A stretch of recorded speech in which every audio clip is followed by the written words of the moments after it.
is always subjective to the referee or the judges in charge and how they like to see a fight go. Absolutely, because Dixon had a case in that matchup to where he could say, that in wrestling I had more takedowns, I had some of these, but would you leave it to the judges? Sometimes you don't get the result that you want. I always say if it's a submission-only match and it goes to the judges, you both lose. It's not a bad way to look at it. They have to raise somebody's hand. You got one job. Also being completely 100% fair, 5 minutes isn't always the most time for some of these setups, but at the same time, it doesn't mean that it cannot be done. But that's exactly what submission grappling is about. You only have 5 minutes. You go for broke, swing for the fences. If you miss and you end up on the bottom, you didn't lose any points. Fair enough. So you go. If you're always attacking, your chances of finding that submission are so much better than station to station waiting for an opportunity. Because with only 5 minutes, waiting for an opportunity can run out real quick. You could not have said it any better right there. You have to have a sense of urgency, especially with limited time on the clock to work with. As we kick off the prelim portion of our card here today, we welcome to the cage JT Taylor of High Altitude Martial Arts.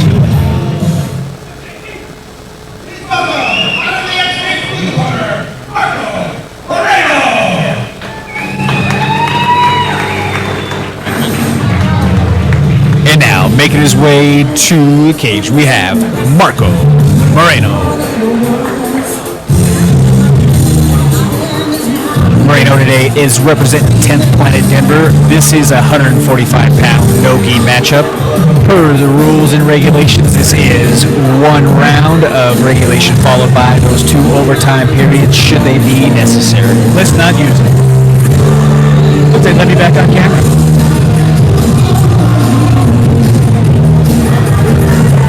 Yeah, I love the lockout.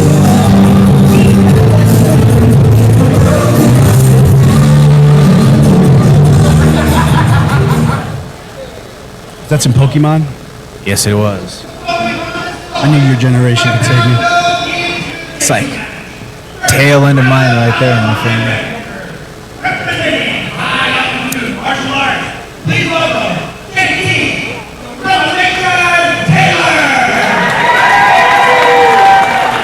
JT Taylor.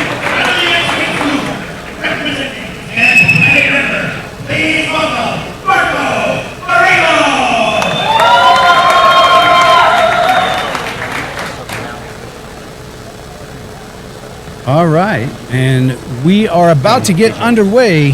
JT Taylor, Marco Moreno. Yeah, I don't care. You know what I mean? I'm not trying to be Moreno will be in the Galaxy style BJJ shirt. JT Taylor is in the black shirt with the blue sleeves. Little body lock takedown. The reaching back, I'm not. And that's a tough angle that. Yeah, I mean, Taylor's you're not real arm is strong in. there. You're not strong, and that's usually what happens. They sneak out the back. Let's see, we've got both hooks in with legs crossed. Not exactly where you want to be there. There, yeah. And yeah, especially the legs crossed like that. I mean, that's a dangerous position to have them. Very as we smart saw for Taylor. Moreno, yeah. Yeah, smart readjustment by Moreno because Taylor was ready to go and snap those ankles off. Yeah, and it doesn't look like a lot, but that is some of the most painful things that can happen when you cross those legs and they get a hold of them and ankle bone and crossed ankle bone. It's a very fast injury that could happen. But Moreno now And devastating. is working to get on that neck. He's got his hooks in. Now he's got him flattened out. Well, no. Taylor quick to get to his base. Moreno trying to get under that chin. It looks like he's across the chin right now. He's definitely strong ripping the crank, but one thing that I can notice from Moreno off of the top is he doesn't really have any core or lower half engagement. If he were to engage his lower half and use his legs in the process, he would definitely have much more effective results right now in this crank attempt. And what we mean by that, if he starts to really push his hips in and extend his legs, it's going to stretch JT Taylor out, which is going to expose more opportunity for the choke while also putting a lot of pressure on the back of Taylor. And it will also allow for Moreno to readjust his hips to sink them back a little bit more. His head and his hips He's are a little real bit high high right now. If JT Taylor's able to tripod up, he could probably wiggle Moreno off the top. I think he just transitioned. Oh, he was under the chin for a brief second. He did have him flattened out, but Yes. immediate sense of urgency on the scramble by Taylor to get himself out of possibly the worst position that you could be in all of grappling. Now recovers and gets himself back to guard.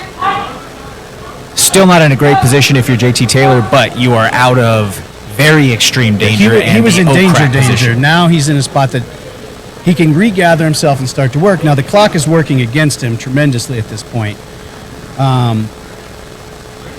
The reaching back over the head, I mean, it's a little bit of a desperation move.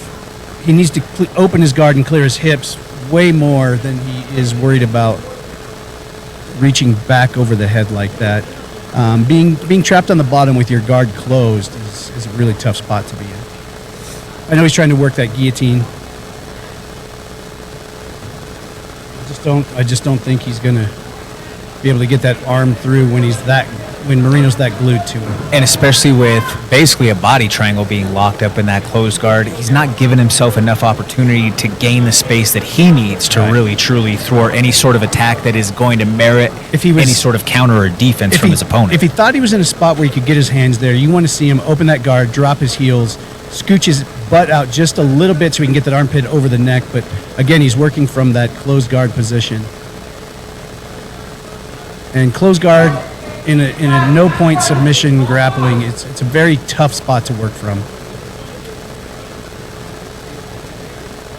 Also, though, on the flip side, now that they've went to this guard position, we haven't really seen a ton of passing attempts coming from the Moreno end. We have not. Taylor has done a really good job of breaking the posture and keeping Moreno flattened out on top of him, which also is not a great comfortable place to be because Moreno is doing a really good job with that scooped head and keeping the shoulder pressed into the neck.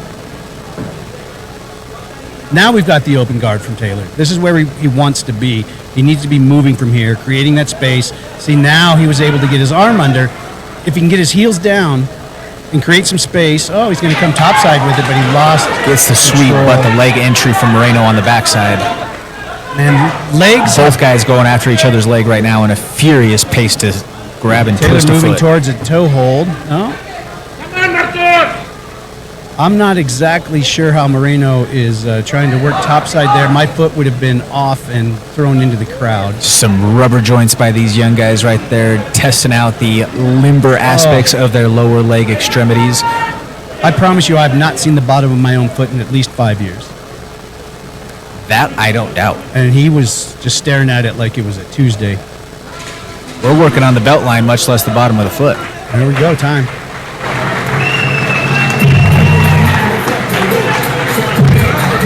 Now we're going to go right back to our sudden death overtime matches. I really want to see someone make a move right off the rip. Don't wait around for it. Don't worry about position. Go for broke because nothing's going to hurt you.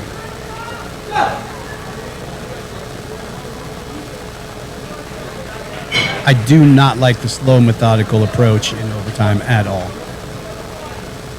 I agree with you. You know, I like to have the same sort of shot out of a cannon type of pace when you only have 1 minute to work with. Again, some of it you may get lucky even if you're shooting the choke right away. Yeah. Think that, hey, sweat may be on your favor. He's on the neck now, I think. Oh, I can't see. Is he on the chin or is he on the neck? That you might get something through to start to weave it. I can't tell exactly from my vantage point if it's underneath the chin or if it's just across the jaw and cranking. He's got the palm to palm that he's really cranking, but again, He might be choking his eyebrows off right now. Yeah, I would love to see some lower half engagement from Moreno in these positions, especially now that he's a little bit high. You know, you see the head of JT Taylor is basically in the middle of Moreno's chest, and that's not going to be the ideal position to secure this RNC. And if I'm JT Taylor and I can feel that my hips are below Moreno's, I'm going to start digging with my hips and pulling myself even lower, taking myself completely out of danger. Correct. Or just wait for the time to run out. And now on the flip side, JT Taylor has to have, as we mentioned, a shot of urgency, and he goes and shoots for the choke right away.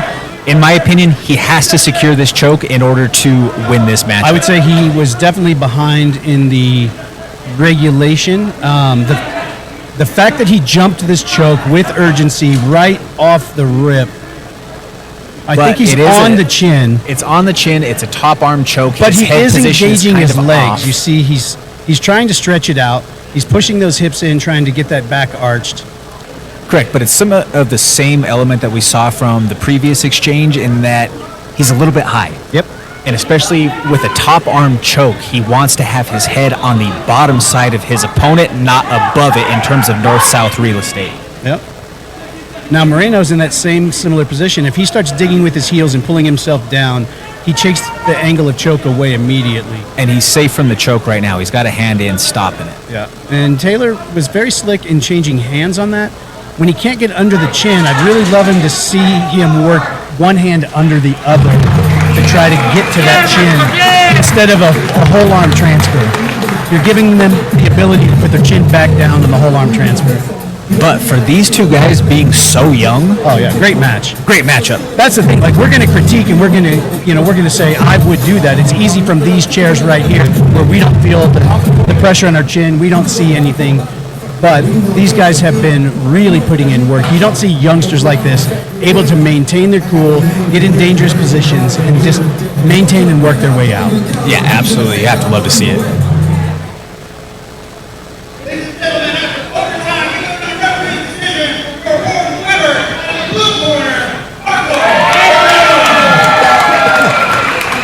As you had stated during the overtime, if JT